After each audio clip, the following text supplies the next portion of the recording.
time for the main event. It's the Shoeshine.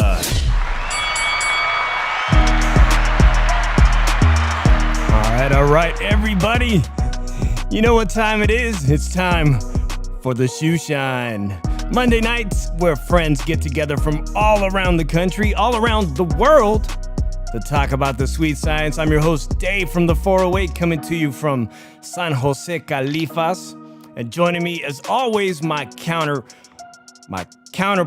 all the way from the East Coast, Philly Irish Drew Evo. Que pasa, Drew? What's going on, homie? What's up?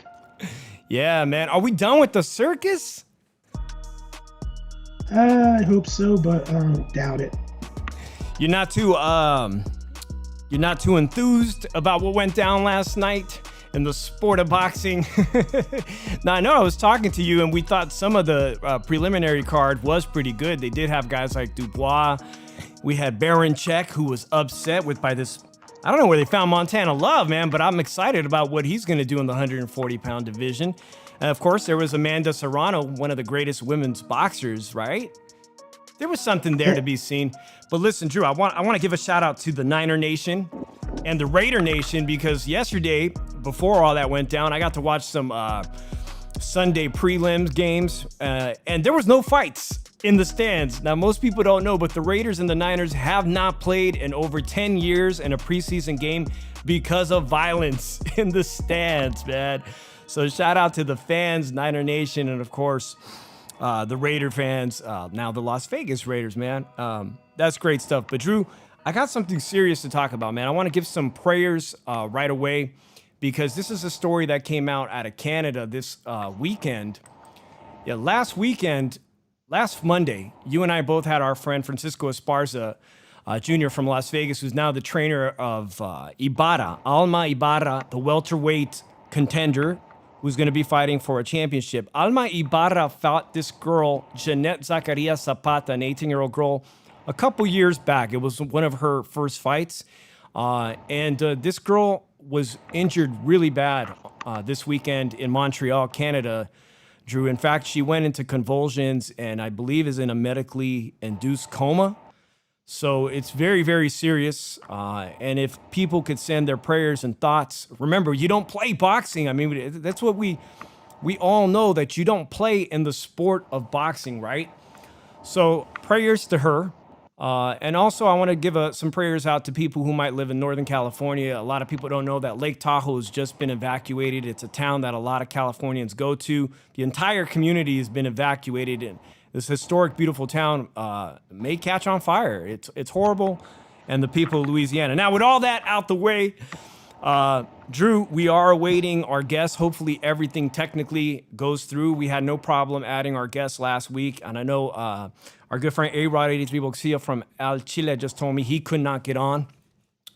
So hopefully, everything goes out. Shout out to everybody in the chat. Nopal Boxiano says, "Hold up, Drew. Save the energy." Yeah, didn't Minnesina's trainer got a lot of heat on him over this girl?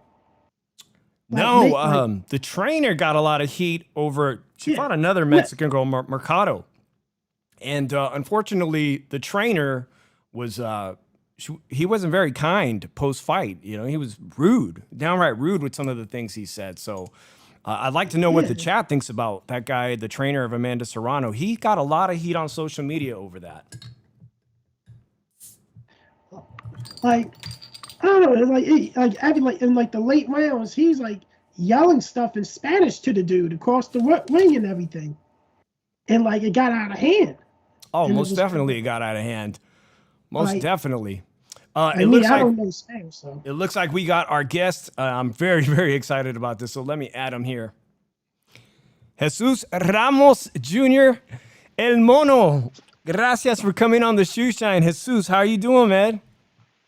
I'm doing good, man. Thank you guys for having me. I appreciate it. Oh, man. So the first time I got to talk to you was on our homies over at Hispanics Causing Panic, and you were a big hit on that show. And today we're here to talk about what's going down this Sunday, because it looks like you are headlining the card against a very game Brian. Is it Brian Mendoza? Yeah, Brian Mendoza. Oh my God, Yeah, man. too.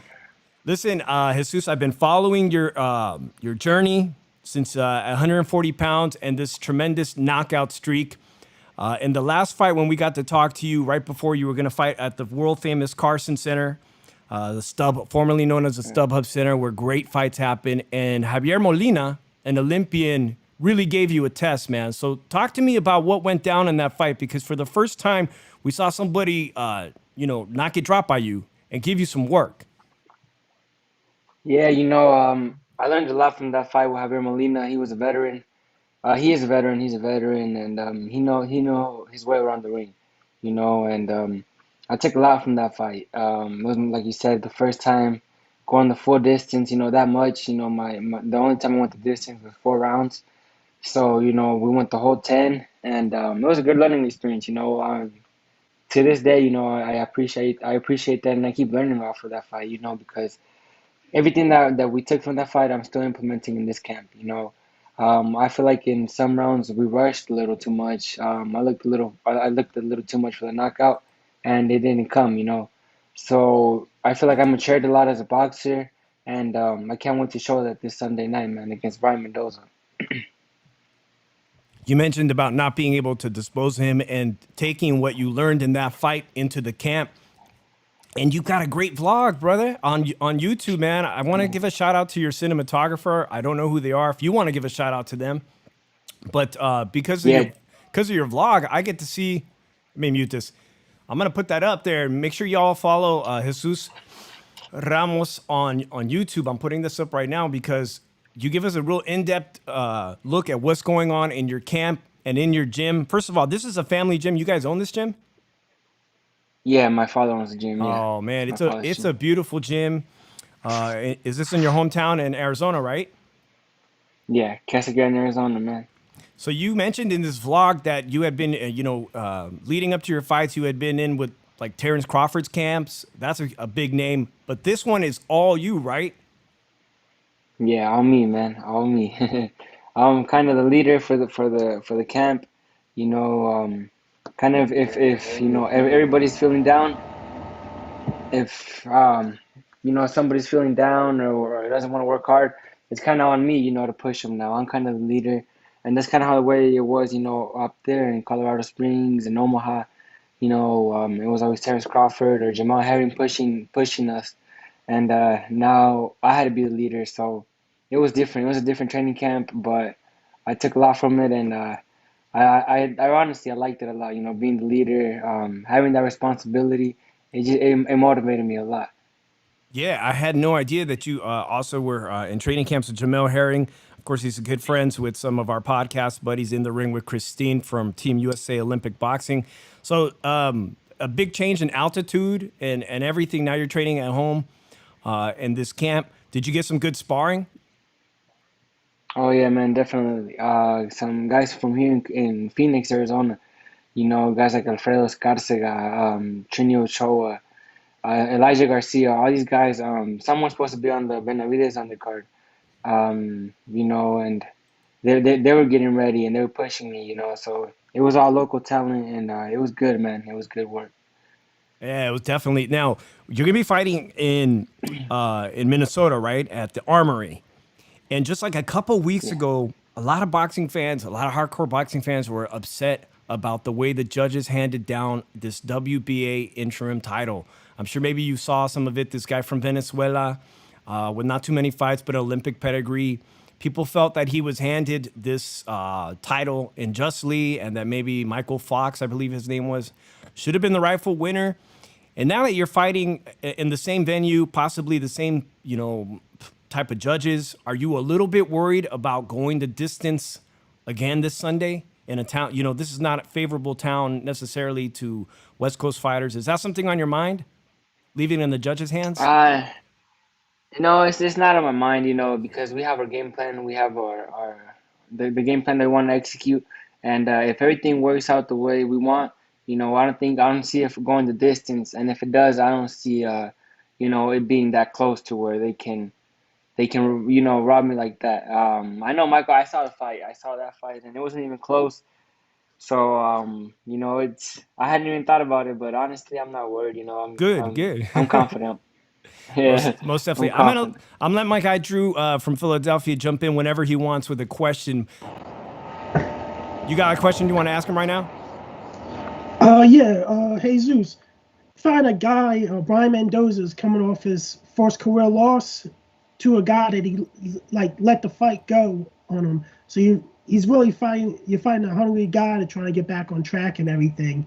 How do you feel about fighting a guy that's coming off his first loss, that's a lot more hungrier to get back on track with his first loss? Yeah, and he's hungry. He's a hungry fighter. I know he was gonna fight Julian Williams, so I'm sure he was training hard for that fight. And he's got a strong team behind him.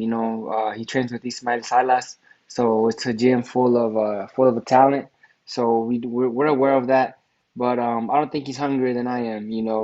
I've been working extremely hard, and I'm hungry for this, and I don't think he's hungrier than me. And it's gonna show Sunday night, man. It's gonna show. So, Jesus, you just mentioned Ismael Salas, the great Cuban trainer from who's working out of Las Vegas, and I know understand Brian Mendoza's there. And I saw some videos where he was the sparring partner for Ugas, and Ugas must be a thorn in the family side because your uncle Abel had a great fight with him, and this is how Ugas, who just had this great fight with Manny Pacquiao, upset Manny. People didn't think he's a guy that I think you got to be thinking about someday avenging the loss of your uncle, right? Yeah, man, of course. It's something that I think about, avenging my uncle Abel. It was a good fight, and props to Ugas. He beat Pacquiao, and he did a good job, He never, you know, he took the fight in short notice, and it never got to his head, he was fighting Manny Pacquiao. He was the same fighter he is, He was the same person, he was the same fighter. He went in there, he didn't, fold in the awe of the moment, and he looked real good, man. He looked real good, so I take my hat off to him. But it is a fight I hope I can get in the near future. So I had seen you post or say something in an interview that you have a goal. You're 20 years old, and you would like to get a world championship by 21. So let's talk about that path because the WBA has you ranked, I think, at number 8. Is that correct? Yeah, yeah, number 8. You're a ranked contender. Guys, surprisingly, I'm looking at this list, and of course, Mario Barrios, who just fought Gervonta, is on that list as a welterweight, and that's confusing me a little bit. I know you fought recently at 140 pounds. Is this fight going to be, first of all, is this fight at welterweight? No, it was actually supposed to be a welterweight for a title eliminator. But after that Fox fight, things with the WBA got a little messy, and so it wasn't a title eliminator, and the weight was bumped up, to like 155, I believe, because Brian Mendoza got the call like 3 weeks ago as well. So just 155 was for now that weight. That's a big jump from where I saw you knock out just a ton of people. So is this a weight that, I mean, you look in tremendous shape from, anyone can go and check out your vlogs. You look in tremendous shape. Is this a weight that you see yourself staying at, or is this just a one-time fluke for now? We're testing the waters. I feel like it's a more realistic weight than 147. 147 is getting kind of hard to make, and we were willing to do it for a title eliminator and kind of getting closer to that title shot. And now that all that got canceled, we decided why not go up and wait a little more and test the waters at a more realistic weight. I feel like at 154, I can stay there a lot longer than 147 and kind of grow a little more Yeah, at and that weight class. I hear you because I've seen even someone that we're going to see in action over at Top Rank, Sander Zayas, recently vacated that weight division too. A lot of people saw both of you as like top prospects under the age of 21, and he's also moving up. Is it just getting harder and harder to keep the muscle off? Yeah, man. Each training camp, I don't know what it is. We'll get bigger, and then it Stronger. just gets harder to just yeah, it gets harder to just drop all that weight. And my body's just changing, man, constantly every day. I can feel it. I'm getting stronger every day, and then it's getting harder to make 147. Yeah. So, all right. So we see you have a great performance this Sunday. All of a sudden, the following Monday, me and Drew and everybody that loves boxing is going to be talking about how do we see Jesus Ramos stack up against the 154 division. There's great names at Showtime, PBC. Of course, there's Charlo. They just fought Castaño, and I hear Castaño is going to be ordered to fight the son of Costazu. Tim Tszyu might be coming to the U.S. Yeah. All of a sudden, I'm not putting anything ahead of Mendoza, but everything goes like you said according to plan. He's just not going to be an obstacle anymore. How do you see yourself doing against some of these bigger names as a southpaw in that division? I think with the right preparation, getting bigger, stronger, I think I can do good against those guys. I feel like Castaño is short, a little short for that weight class. So I feel like I can do good against him with my reach and all of that. Um, he likes to come forward as well, so I think that'd be an entertaining fight, man. I think it'd be a good fight.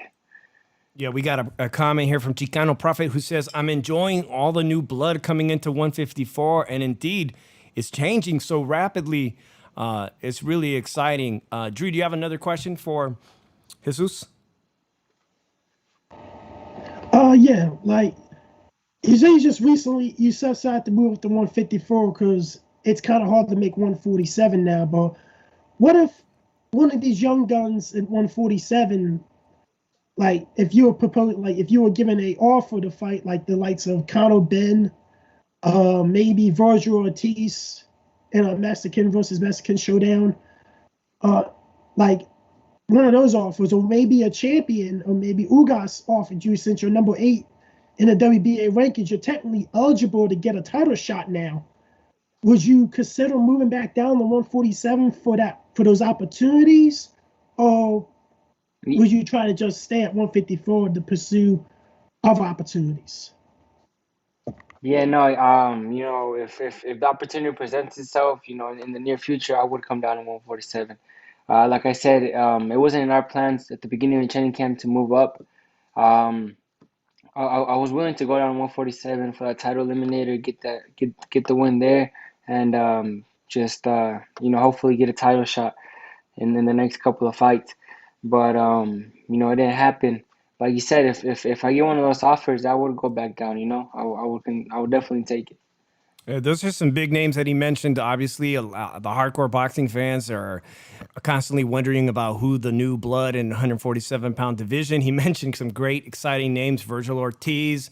I'm sure people would love to see you take him on. I know there's promotional issues, of course. Conor Ben from the UK seems to be knocking out everybody. Some really good names, but I'm excited for what you're going to be doing. Let me ask you a little bit about your family life, brother, because from what I see, and some of the videos you did a birthday party in the rancho. I mean, this is like a family. I'd like to go to these parties.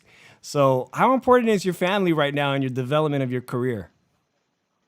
Man, they're the most important part of my career, man. My father is in my corner. My mother, she's always with me. She's always supporting me. It's kind of hard for her, to watch my fights, but she's there, and that's important to me, the fact that she's there. And my little brothers, they're fighting as well. They're training. They're in the gym with me. My sister, she's in the gym, and it just motivates me, to see them there.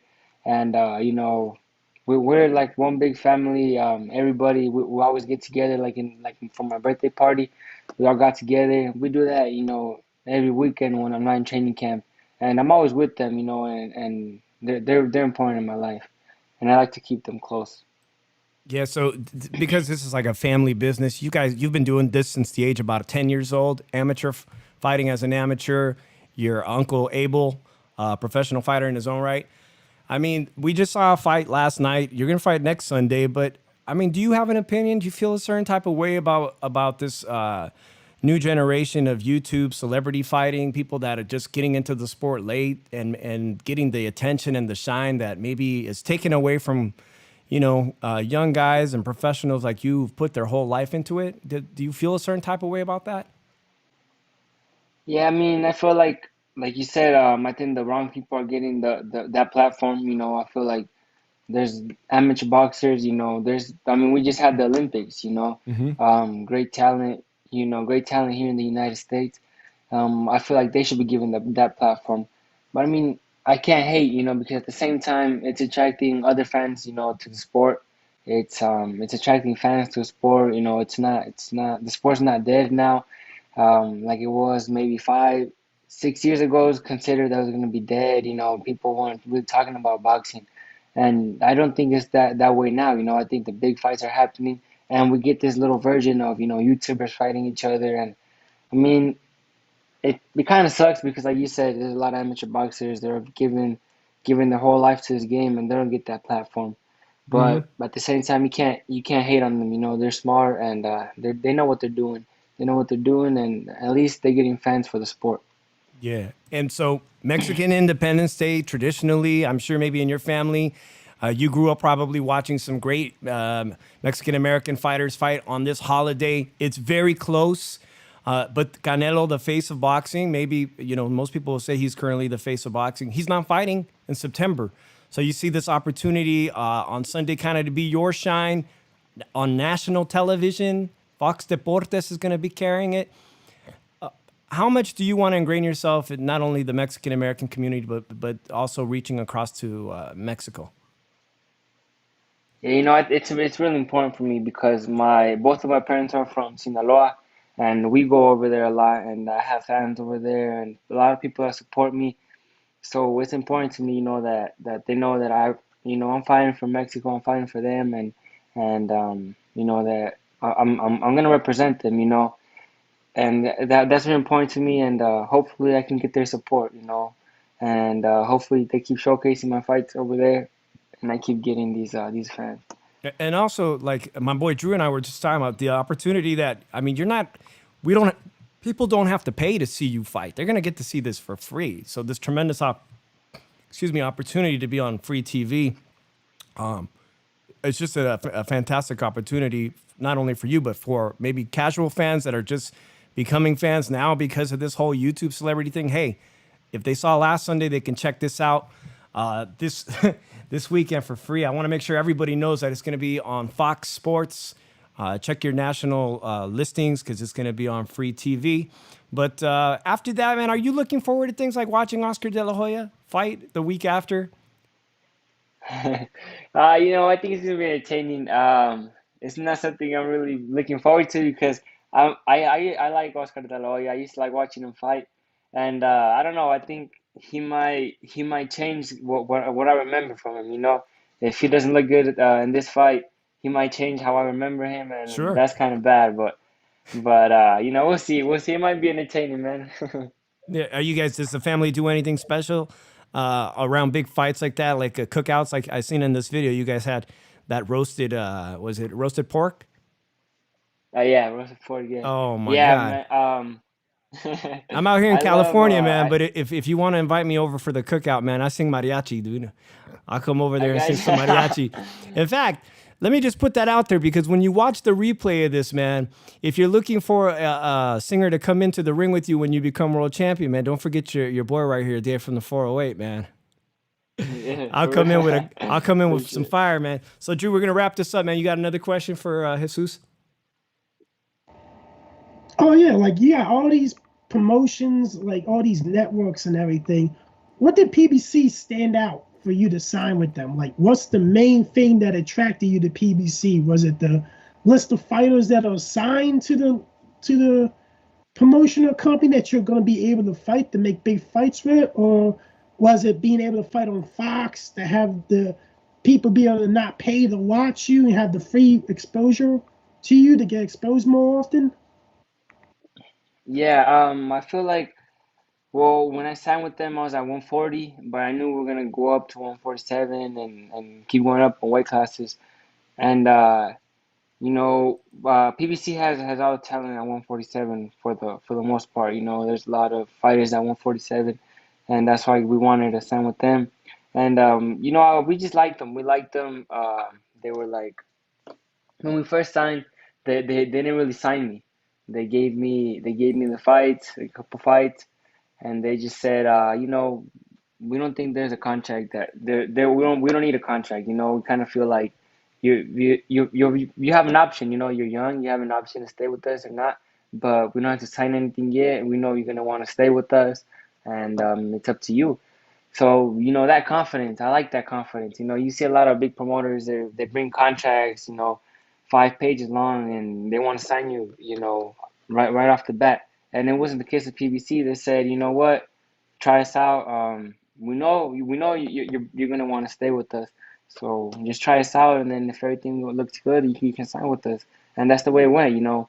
And that's why I like them. And so far, I have no complaints. You know, I love working with them, and they're really good people, man.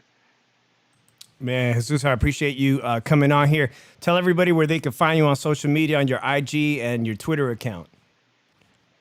Jesus Ramos Jr. underscore on Instagram, and Jesus Ramos Jr. on Twitter and Facebook. Man, I got the YouTube channel, like you said, Jesus Mono Ramos. I post blogs there about my training camps, and yeah, go check it out, man. Yeah, Thank you guys for one the last time. question. The town that you live in is famous for these, what are they, like caves? They're like, people say they're haunted caves. Are you familiar with those caves? Oh, the domes. Yeah, the domes. They're called domes. Yeah. Yeah, yeah. Tell me a little bit about those domes, and if you've checked them out. Is that something real? Like, is that worth investigating? If you're into that paranormal kind of stuff, they say they're haunted. Yeah, they say there's I mean, there's a lot of weird stuff. It's like by a mountain, and there's a lot of weird stuff. Like you could tell like there's some like ritual stuff there. You know, like the setup that there is. It's kind of like a ritual went down there, and it's I mean it's not that scary. We every Sunday we usually go out there and run. You know, 5 miles, and we'll see them. It's not that scary, but I guess if you go at night, it probably is, man. Yeah. It's worth checking out. It's worth checking out. That's pretty dope. And that being said, man, last thing I wanted to ask you is, because you're from Phoenix, Arizona, is there a certain city that right now you're drawn to fighting? Like, I know you've fought a lot in Los Angeles. Do you feel like the crowds are endearing to you in LA or maybe Vegas? Is there a certain, like, I would, for one, the Armory is nice, man, but I'd like to see you in action. So next time you're fighting in LA, I'd like to see that. Is there a town or city you prefer fighting in? Yeah. I like LA. I like LA, but I fought in Bakersfield one time, man, and I haven't got the love anywhere else like I got in Bakersfield. You know, so shout out to Bakersfield. For It was real, nice. for I like real. fighting there. Listen, Yeah. Bakersfield, Fresno, the Central Valley of California, man, those are some down ass people. Most of them come from Yeah. humble roots, farm workers, families, and whatnot. So yeah, shout out to Bakersfield. Shout out to you, and we hope to see you with a victory this Sunday. And thanks a lot for coming on the Shoeshine, man. Appreciate you. Thank you guys, man. Thank you guys. I appreciate you Jesus guys, man. Ramos El Mono. Make sure you watch him this Sunday. Peace, brother. Take care. Thank you, man. Take care. Later, man. All right, man. Thank you for coming on. Ramos versus Mendoza for free this Sunday. When I first started watching him, Drew, I'm like, damn, this kid is going to be a champion at 140. But then next thing I know, he's at 147 pounds contending, and now it's like up to 154. But if you watch what's going down, bro, he's like getting really strong and muscular. He's only 20 years old.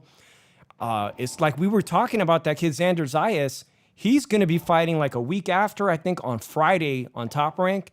And he's also moved up to 154 pounds, man. So the landscape is crazy. changing.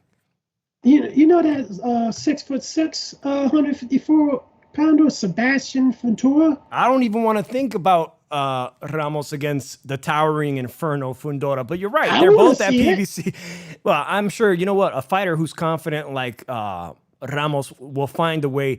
It's not like he's unbeatable, Fundora, but I mean, he's intimidating just because of the sheer size. But I think you're right that Fundora was on that same card in Los Angeles, as was Ramos when he fought Molina.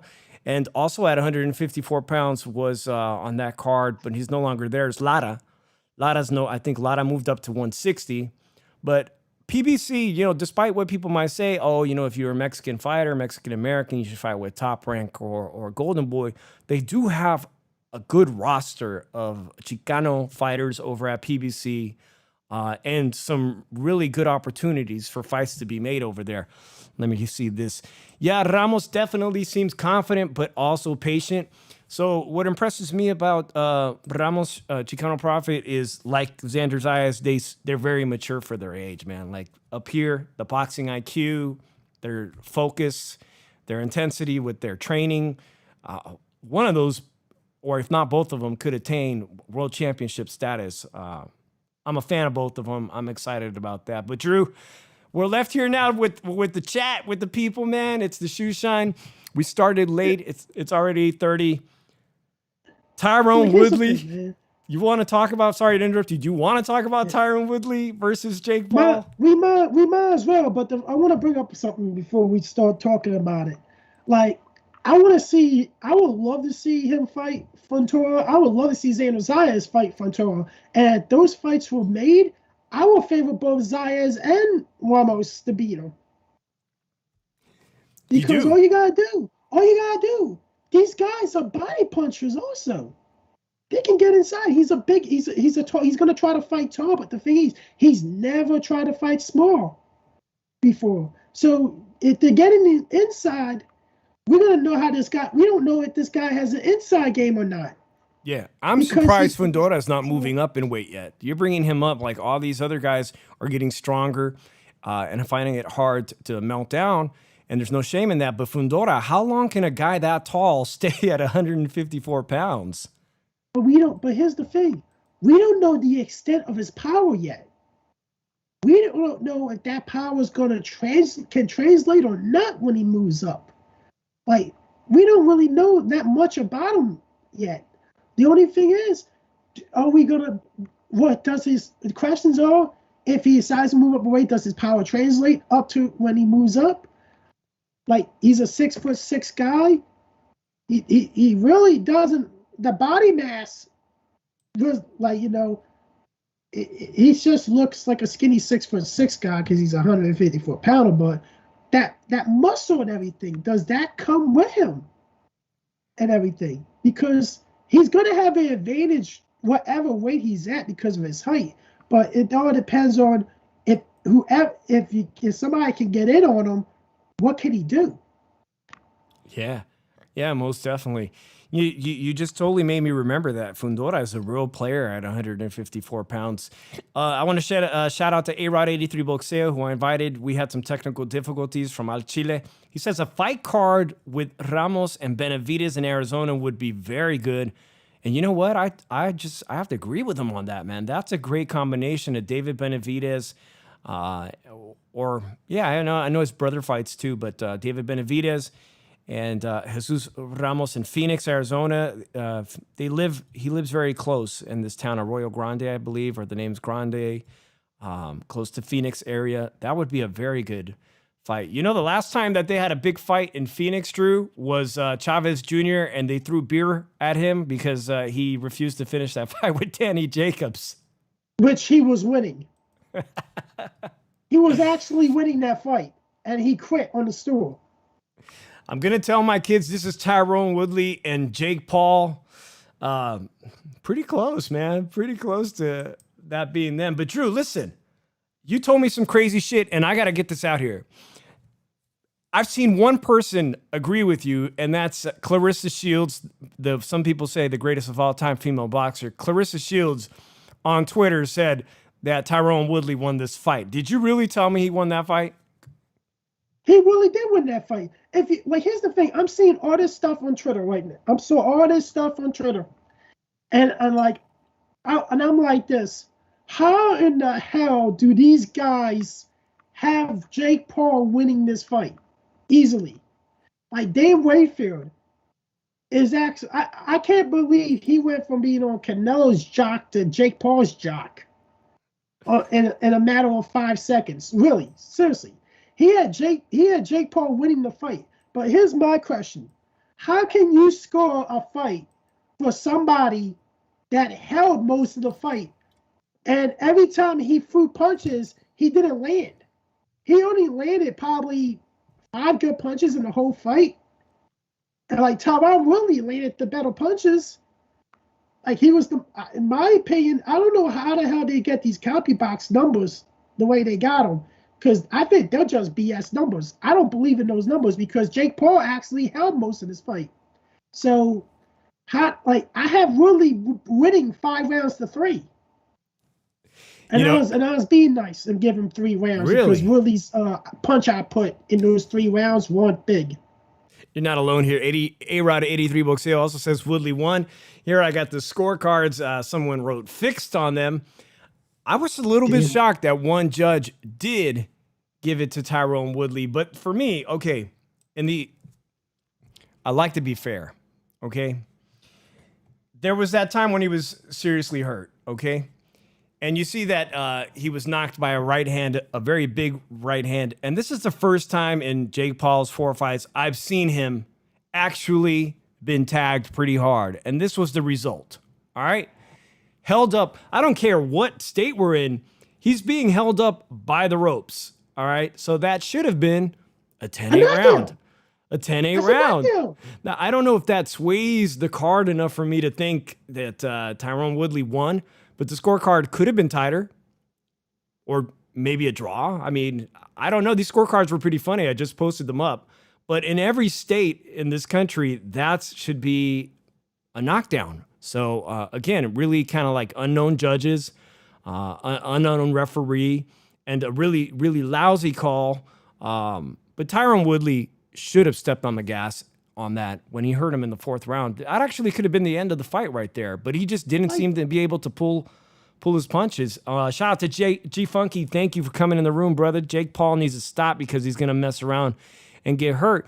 Now, I heard G Funky talking about people getting hurt, and I started the show off talking about this horrific case where a girl from Mexico went to Montreal and fought. She's only 18 years old, and she's in a medically induced coma fighting for her life. Yes, someone who's not adequately prepared for this business can get seriously hurt, if not lose your life. It's very sad. Like, I look at it like this. Steve Farhood, the unofficial judge for Showtime, only gave Tyron Woodley 1 round. How the hell can you give him 1 round in that fight? He probably gave him the he gave him the round. He got that punch. He did that punching. Yeah, let's see if my phone lines is working. We got a caller here. Like, I'm gonna keep talking. Call has been forwarded to an automated voice messaging system. I'm sorry. 503-550. No. 1 6. I hope I didn't is not available. Dox that number. I'm so At the sorry. tone, please record your message. I think I got when it. you finish recording, you may hang up Why or wasn't press it dropping 1 for the more call here? options. Okay.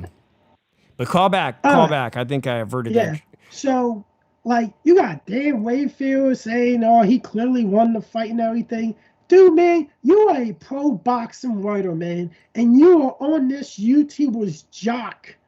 Like, so hard, like you are on Canelo's jock and everything. And then when people question you, you want to get disrespectful because they ask how the hell, like, if you want, I can get you a good glasses provider, man, that gives you some new glasses, because I don't know how the hell that guy had Jake Paul winning that fight, number 1. All right, let me see if we got the caller on the line. 503, you're on the air with the Shoeshine.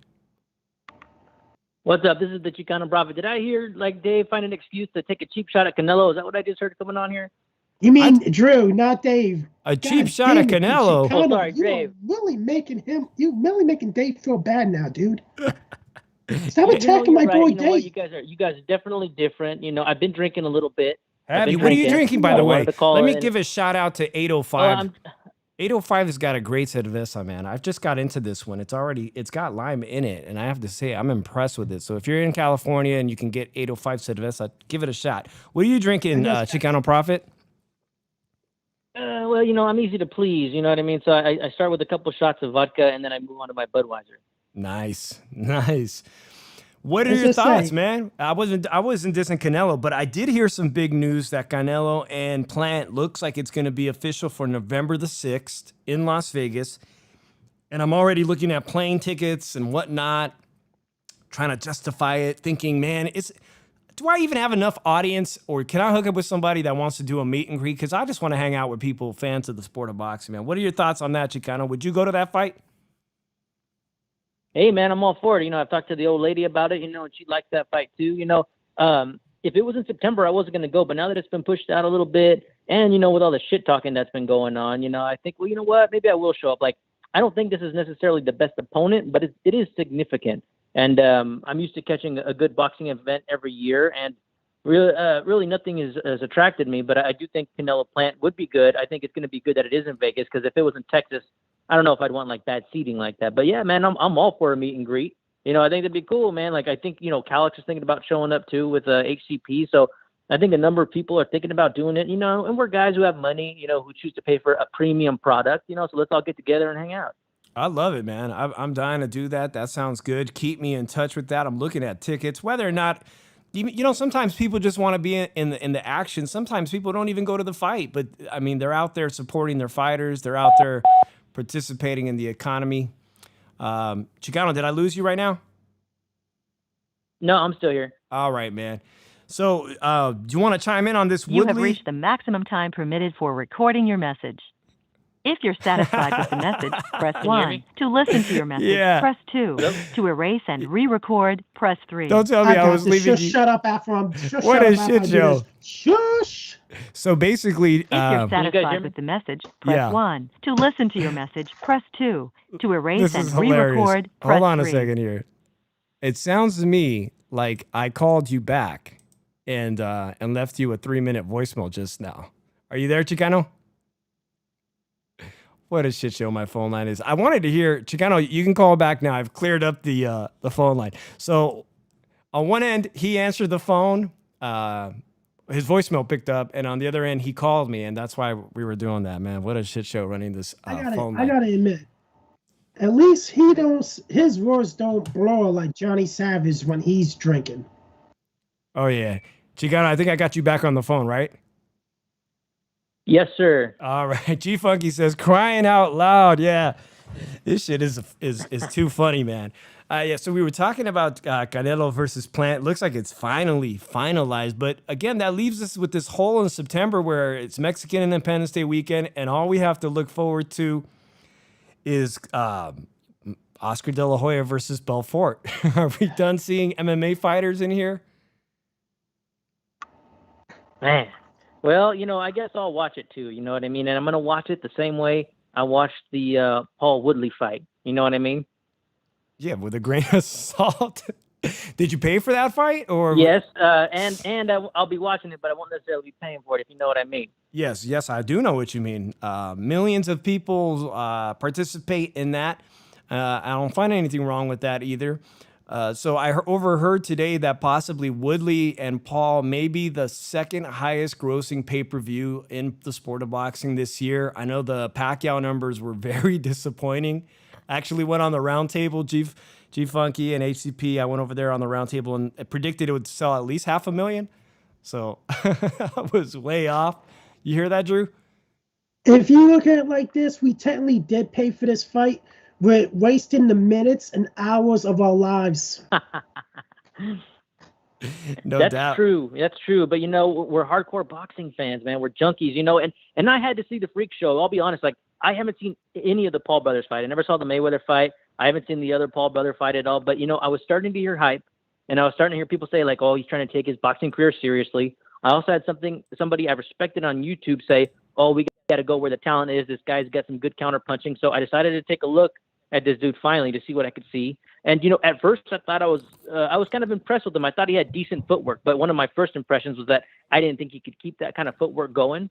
And I was right. He doesn't have that type of stamina to move around like that, but at his weight, it was impressive for a little while, but he's just not a boxer. Like, he's got a whole lot of issues in my opinion. And I can tell you straight up right now that it's only going to be a circus. Like, he'll never be taken seriously. I don't think he'll ever be contender status. I think that Woodley was waiting too long. Like, I think that if you were to score it objectively, you could have Woodley winning the fight, but he was just waiting. It's almost like he was waiting to gas Paul out, kind of like the way Floyd Mayweather did with McGregor, but like, it didn't happen. You know what I mean? Like, he should have pushed the issue a little bit earlier. And I'm glad that this bizarre attraction is losing steam, because I do think it is bad for boxing. I do think that it's good that casual fans kind of come into boxing, but it's not going to do so much for the sport in general. And in fact, when you look at like the Pacquiao numbers, like dude, boxing is just in a really bad place in general right now. Like, we need to start seeing the best fighters start fighting each other right away so stars can rise, because otherwise we're going to be left in a weird place. You know, I agree with a lot of the stuff he's saying, Drew. For me, I've always been a fan of good storylines. And I think that if they go back to pressing fighters who have impressive storylines, that helps tremendously.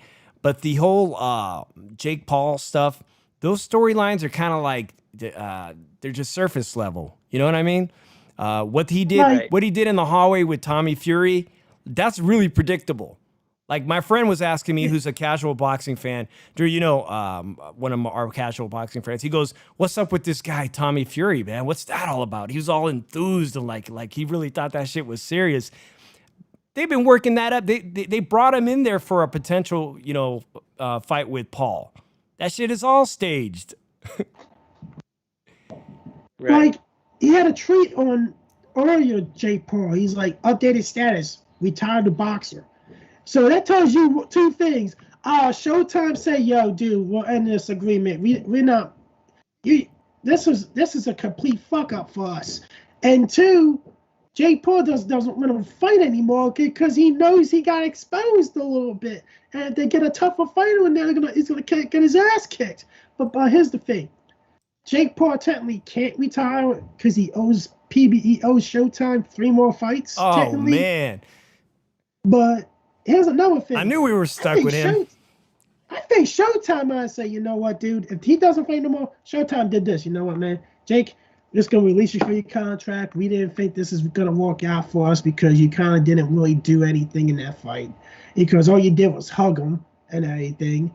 And he really did hug him, guys. He hugged the shit out of him every time." Listen, they can keep this disaster of a circus going. I mean, Nate Diaz was out on Twitter pretty much begging for the fight.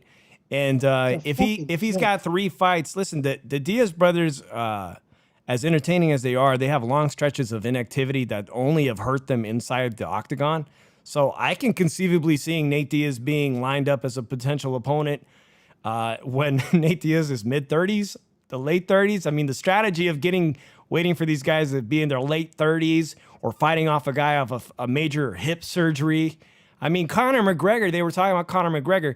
The guy just snapped his ankle, like completely severed his ankle. How good is he going to be back in the ring? I'm going to be honest with you right now. I'm going to say this, and I'm going to say it like this. In Showtime Boxing, I've been tagging you people for this whole weekend about this. You are a boxing network that put this fucking joke on pay-per-view and expected some people to pay $60 for it. And I feel so fucking bad for those real fighters that actually fought that fucking card, even though they got a half-decent payday for it. 2 of those fights should have been main event. And they get replaced with this fucking circus. Like, it's a fucking joke. You're a boxing network. You're one of the most. You're the oldest boxing network now because HBO's no longer around and everything. You have the likes of Tyson, Lennox Lewis, Holyfield on your network, Riddick Bowe on your network. You had the Klitschko's on your network, and then you went from this to this fucking circus. Jake Paul, a guy that fights a guy. The first fight was a MMA fighter that didn't know shit about boxing. He didn't even know the motherfucker. Number 2 was a retired NBA player that was 5'6". Number 3 was a former UFC guy that really is slow as hell punching and was known for his wrestling. And we all know he was easy pickings because all the fights he had in MMA were a bunch of bullshit because he wanted his wrestling. And he fought in Strikeforce, by the way, not the UFC or Bellator. And then you got a retired 39. I don't even think he's retired from the UFC. He's a 39-year-old, 5'6", Tyron Woodley, a guy that excels in wrestling. He got 7 knockouts in his career, but the thing is, he's a guy that does not throw straight punches. You can see his punches from a mile away. And then they asked this: when are they going to put a boxer against him? They're not putting no boxer against Jake Paul, man. They know already. This after this fight, you put a guy that's making his pro debut against Jake Paul. That guy that's making his debut is gonna knock Jake Paul out in a round, guaranteed. Like, this is a bunch of BS that this guy, they've made, and all these celebrities want to watch this guy fight, and the guy can't really do shit in boxing at the end of the day. And once it's all proven, which they're not going to do because Showtime knows how to protect people and know how to protect fighters, certain fighters and everything, it's protecting your investment. You spent so much of money on this dude. You spent 4 fights, money, whatever, fuck ever. But at the end of the day, this is a freaking joke. and then you got the likes of Dan Wayfield. Oh, Paul won this fight. Get the fuck off his dick, you fat bastard. Yeah, no fan of Dan Raphael, huh? Drew's epic rant. Listen, if there's a silver lining to this, is this kid they found new to me, Montana Love. Ivan Barancek to me was a top 5 140-pound contender who's been in there with that fight he had with Chunky from Long Beach, Helmiao Zepeda, that was fight of the year. And he's been in there against Josh Taylor. And out of nowhere, Montana Love comes. I was starting to think, is it just because he's been dropped so many times in other fights that his punch resistance is gone? But Montana Love really impressed me. He's coming at this guy with punches from all kinds of angles. Heavy shots, man. So is Montana Love the saving grace of this whole event that we found potentially a new name, a big standout from this performance? Chicano, did you see that? And what did you think of Montana, if you did? Yeah, man, I did see it, and I was really impressed with Montana Love. I thought he had really good lateral movement, great foot speed, also great composure. For somebody like Branchik who brings it, he was really kind of able to go back and forth on the back foot and really buy time in a very small ring too. And once he kind of got his counter punches going and showed his patience towards closing and then just starting to knock Branchik's head back, like he started taking control of the fight late, and I do think Ivan Branchik's corner did the right thing by calling it. Like, he's got such an aggressive style, and for somebody who can kind of be chinny, like, oh man, it's just a recipe for disaster. You know what I mean? Like, he goes in there and that's his style and it benefits him, but it's kind of like, well, he's either going to knock you out or he's going to get knocked out. And I mean, the punchier you get, I mean, just the worse it's going to be, So I think we might have seen him at his peak. Like, I'd be okay with him kind of maybe even stepping away from boxing. I don't like what I saw, but I mean, it's definitely up to him. I mean, he could definitely be like a journeyman, or a gatekeeper of 140, but yeah, dude, you want to kind of get up to the upper echelon, fight somebody like Branchik, and then, yeah, you can start just like he did, just Montana Love, just start calling out the big names like you should be. I mean, 140 is also kind of open, even though it's a hot division and there might be some 135-pounders heading there soon. But people need to start claiming real estate. People need to start making their names. And I do see these young guns coming out of nowhere, calling out names sometimes. And I'm like, all right, cool. Let's see if they do get the fights and they're going to have a position, because that's what these great fighters should be doing. They should be starting early if they have the skills. And some of them aren't even so young. Like, I think that dude was like Montana Love. Like, I don't think he's super young. I think he's like in his mid-20s. You know what I mean? So, like, why not get moving? Yeah, well, then he's technically just about to hit his prime, and I'd like to see him with anybody. In fact, he impressed me more than a Mario Barrios who fights for PBC and Showtime. I definitely want to see more of him. Long Live Boxing says, I agree that Showtime knows how to protect fighters 100%. Yeah, Montana Love was extremely impressive. Joe Lopez says, spicy Drew. Bella Chat says, I came at the right time. Drew is extra spicy. All right.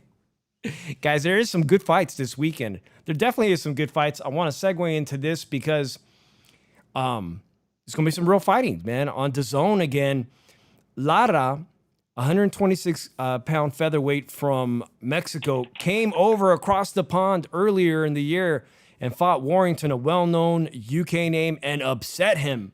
And it instantly got the instant, what is it? They're going to have a rematch, execute the rematch clause here.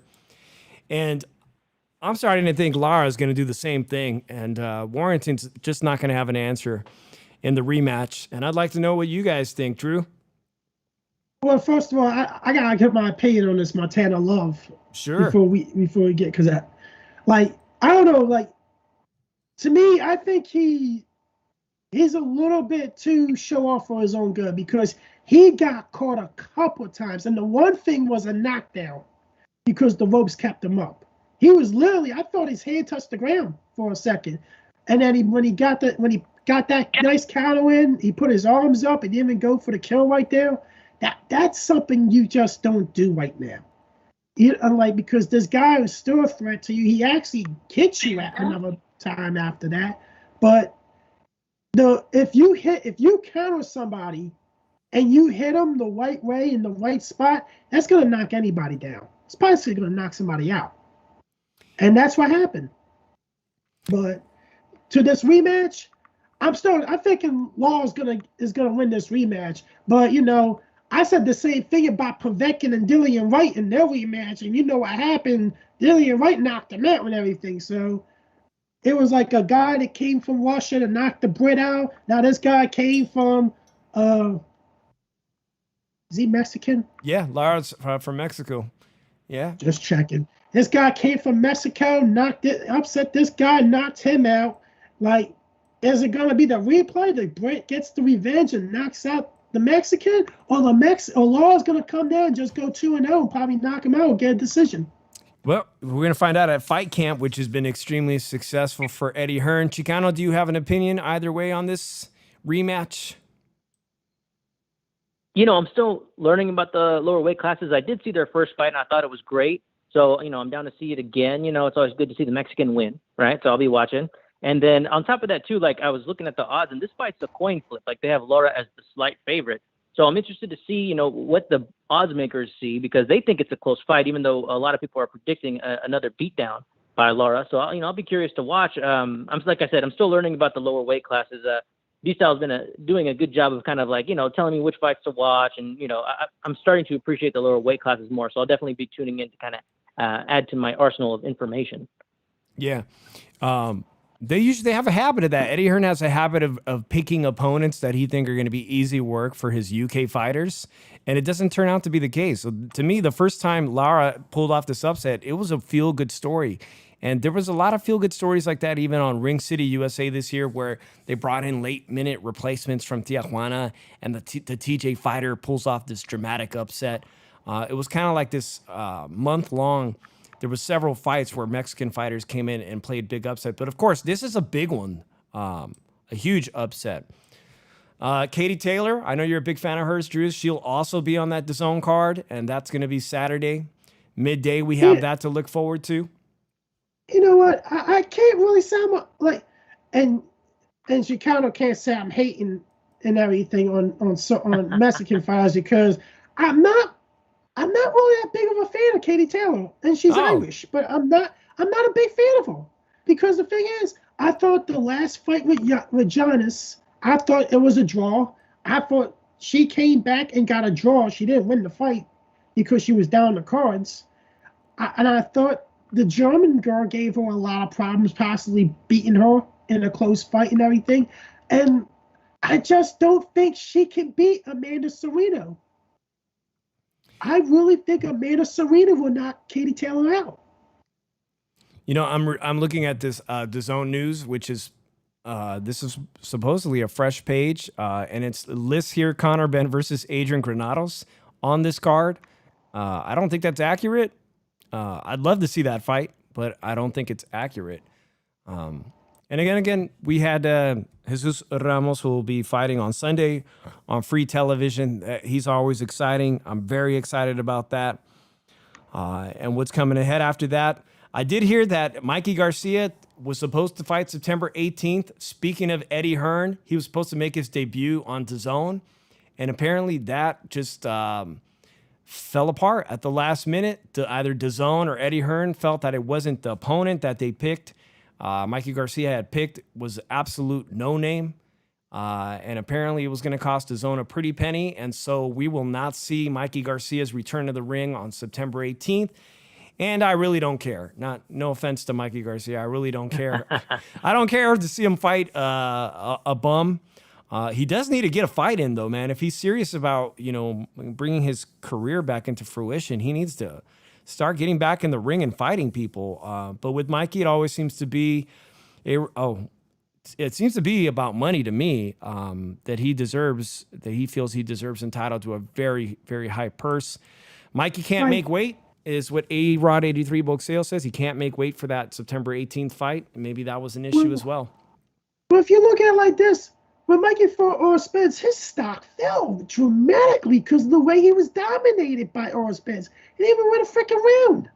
So he expected all this.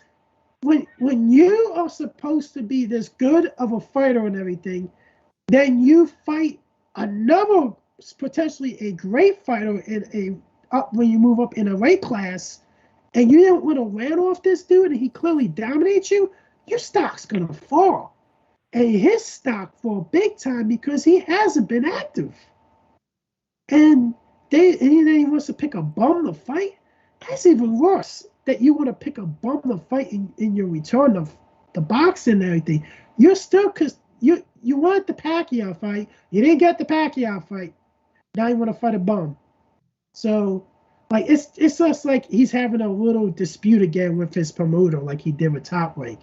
I think that's the same promoter that Manny Pacquiao has, or at least it's the same agency. They share the one that he was going to court with. Manny Pacquiao went to court right before the fight. I think they share the same guy. Everybody, it's been a pleasure. It's the Shoeshine on Mondays. Drew, it was a pleasure to have young Jesus Ramos Jr. from Arizona. I hope to see him get himself a title shot. I know he was ranked by the WBA as a welterweight. Think whatever you want about the WBA, but hopefully he'll do some exciting things. So again, thanks to him and his camp for coming on the Shoeshine. It was a circus of a weekend. If you enjoyed the Tyrone Woodley versus Jake Paul fight, or if you didn't, we're here every Monday to talk about real boxing. We'll be here next Monday, even with the circus. Chicano Prophet, thanks for coming on the phone. I don't know if he just hung up, but I'll give you the floor, Drew, for your final thoughts. Tyrone Woodley gets a tattoo. I love Jake Paul on his thigh. I'm gonna lose all respect to him as a man. Real talk. Like, seriously, Jake Paul doesn't want to fight you for a reason because you almost knocked him out. And you clearly won the fight. That's why he got away with it. So let's look at it like this. All jokes aside, this is a fucking joke.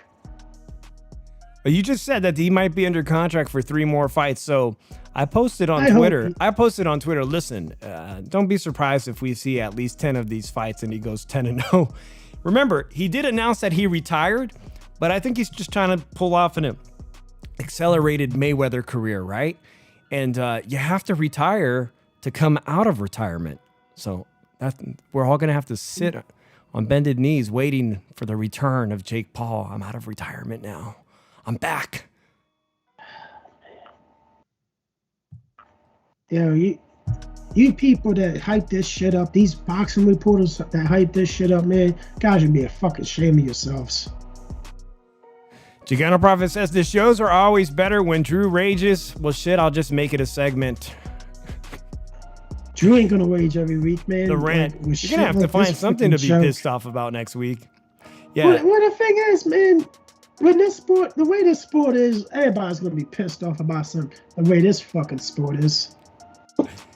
Can you imagine being a man and getting a tattoo of another man on your body? I don't. I have to agree with you, man. That was the dumbest thing to say. I'll do the tattoo and I'll get a rematch with you. I would say a word, but I'm not trying to get us in trouble. Nah, so no. Nah, definitely not, man. Anyways, Drew, there is something to talk about next week. I'm still trying to line up an interview, and I hope we get that one with Andy Vences, who's fighting on the undercard of Oscar De La Hoya. And like I said, I was saying it last week, he'll be fighting Jono Corral from Ireland. So we'll have a guy from San Jose, California fighting a tough as nails Irish fighter, Jono Corral, who's been in the ring. One of his only losses is to Josh Warrington, who we just talked about a few moments ago. So hopefully we'll have him on next Monday. We'll catch you guys next week. His ass kicked. Who? I hope Oscar get his ass kicked for picking the UFC fight on the fight. Listen, didn't you learn anything? Didn't you learn anything from this Sunday's fiasco? MMA guys, just, I mean, Spider Silva did okay against Chavez Jr., but again, we're talking about Chavez Jr. But for the most part, they don't make the conversion too well, except for Clay Collard.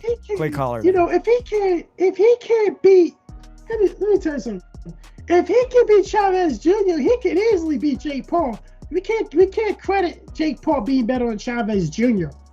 I know Mike White hand alone is better than Chavez Jr., but we can't say Jake Paul is better than Chavez Jr. Even though I hate Chavez Jr. so freaking much. You know, I just realized I'm a genius, man. Somebody get Clay Collard on the phone and have him sign up to fight Jake Paul. Yeah, please. I will actually promote him to kick Jake Paul's ass. Thank you. All right, guys. Thanks a lot for joining us tonight on the Shoeshine. Thanks out to G Funky for helping us out. Chicano Prophet, everyone in the chat. Don't miss their show tomorrow night. Thank you for having me on your show last week. Al Chile on YouTube, guys. We'll see you next week. I'm Dave from the 408. Drew, see you next week. Peace.